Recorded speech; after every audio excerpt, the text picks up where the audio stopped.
بسم اللہ الرحمن الرحیم۔ السلام علیکم۔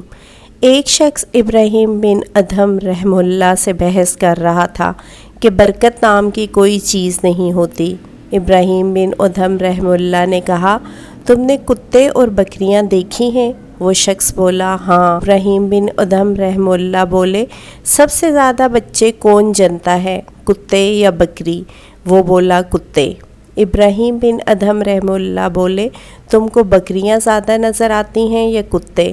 وہ بولا، بکریاں۔ ابراہیم بن ادھم رحمہ اللہ بولے، جب کہ بکریاں ذبح ہوتی ہیں مگر بھیڑ بھی کم نہیں ہوتی، تو کیا برکت نہیں ہے؟ اسی کا نام برکت ہے۔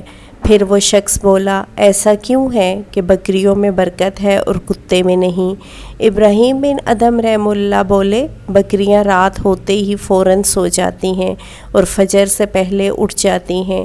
یہ نزول رحمت کا وقت ہوتا ہے، لہٰذا ان میں برکت حاصل ہوتی ہے، اور کتے رات بھر بھونکتے ہیں اور فجر کے قریب سو جاتے ہیں، لہٰذا رحمت و برکت سے محروم ہوتے ہیں۔